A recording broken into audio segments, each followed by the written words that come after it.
T. Why did I name myself that? It's a stupid name. But as you see right up there in the title, I'm going to be doing my awards, my little Slammies for 2010. Best of 2010 is what it's going to be called.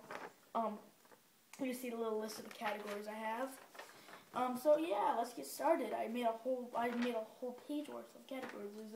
There's 1, 2, 3, 4, 5, 7, 8, 9, 10, 11, 12, 13, 14, 16, 17, 18, 19, 20, 21 categories. So yeah, that's a lot. We have to get started. TV match of the year. I'd definitely go with, I'd say, Kurt Angle versus AJ Styles in Impact, January 4th. That was a great match. I give it 4 stars. I mean, you usually don't see TV matches that good, but yeah, that was good. That's why I watch TNA, because you get good TV matches like that. Oh, no, never mind. The TV match of the year, actually, another TNA match, I changed my mind. It's definitely Motor Machine Gun versus Beer Money in the 2 out of 3 Falls match. Oh my god, that was amazing. Best TV match since Attitude Era, probably. Well, Attitude Era didn't get much good matches, but yeah, that's a great TV match. Episode of SmackDown of the year. Then, yeah, and there's no really SmackDowns that stick out, so this was a hard award. But I go with their first episode in Sci-Fi. You know, it was a good episode. SmackDown has been really good in 2010. 2009, it was really good. Promotion of the year, I'd definitely go with WWE, I'd say. And, you know, they're just the bigger company. I haven't watched much of TNA, so, yeah. Commentator of the year, I was really tempted to give this to CM Punk since he was amazing when he was on commentary. But he was only on for like a month, so I don't think it's fair to give it to him. I'll just give it to Matt Striker. I don't know. Cole is terrible. Lawler is not good anymore. And JR has been off, so I don't know. Biggest draw of the year, definitely Cena. I wish it was Orton, but it's Cena right now. I don't mind Cena, I guess. I'm in the middle on him. Most people either love him or hate him, but yeah, I'm just in the middle. I don't know. Match of the year. Is that a question? Scroll down, and look. Go to my page, scroll down, and look at my number 1 choice. My number 1 pick. It's 5 stars. Shawn Michaels vs. Undertaker, WrestleMania 26.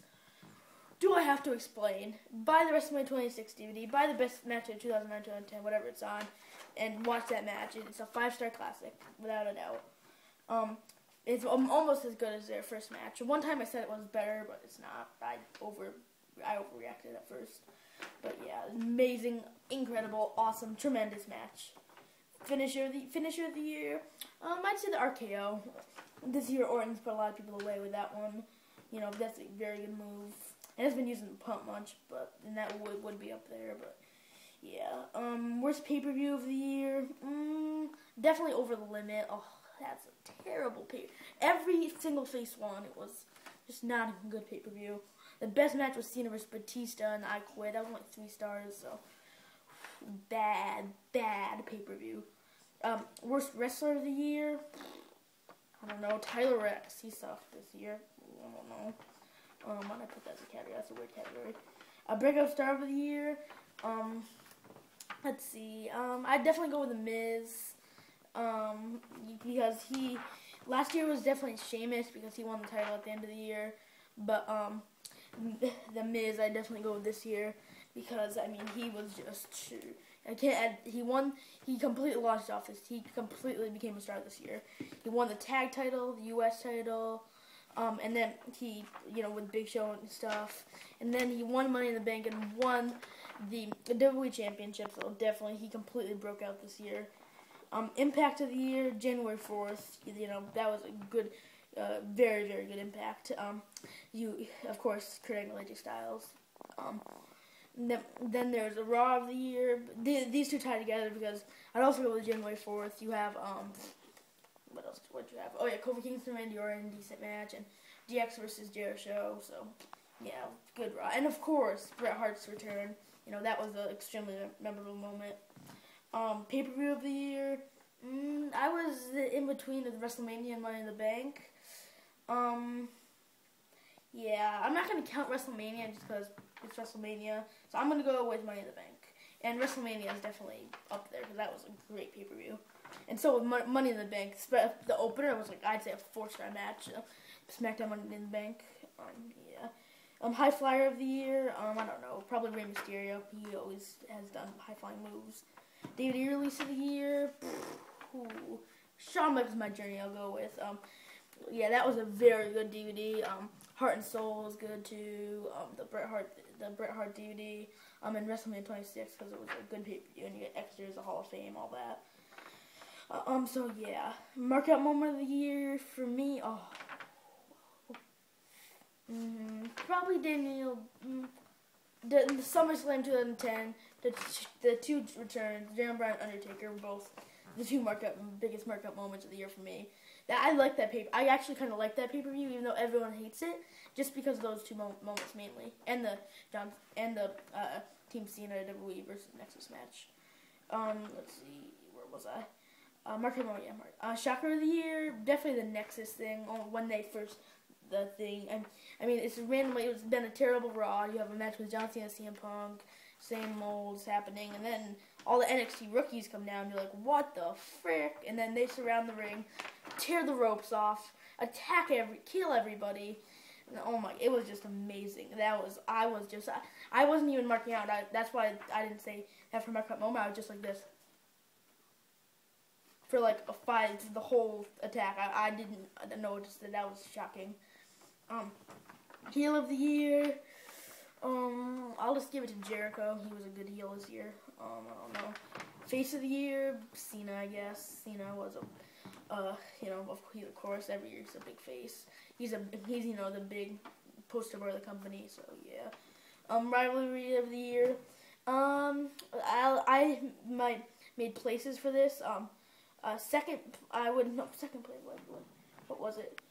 I can't remember. Oh my god. Oh yeah, third place was John Cena versus Batista. That was a very good rivalry. Second place was definitely Undertaker and Kane. They had their series of matches. After Undertaker returned at SummerSlam, that was a good feud. Even though the matches weren't that good, the promos and SmackDown stuff were great. And then the number one is John Cena versus Nexus. They've been feuding since June. Through the rest of the year, that was definitely the feud of the year, without question. I mean, they've been the highlight of Raw, and that's been just an amazing feud. That almost somewhat reminds me of the Attitude Era, how good that feud is. Yeah. Wrestler of the year. This is the hardest one. This is the top one right on my list right here. Oh my god, I'm stuck. At the beginning of the year, the first half of the year it was Cena, but then after Nexus came, he kind of went down. And then I'll just go by what happened in the second half of the year with Kane. I'll go with Kane. Oh my gosh, he went from nothing at the beginning of the year to one of the biggest stars in the company right now. And and he's one of my favorite. He's definitely one of my favorite wrestlers today. He won the Money in the Bank out of nowhere after the Undertaker Attacker storyline. During it actually. And then cashed in Money in the Bank, and that would definitely be up there in shocker of the year and markout moment of the year for me. Kane wins the world title and stuff. And then he retains against Rey Mysterio at SummerSlam. Beats Rey Mysterio again on SmackDown, which not many people remember that. Then he beats Undertaker 3 pay-per-views in a row. If that isn't unprecedented, I do not know what is. Oh my gosh! And then he leaves with still world champion against Edge and TLC and stuff. And he allowed to lose at TLC. But yeah, he had an amazing year this year. Kane Wrestler of the Year.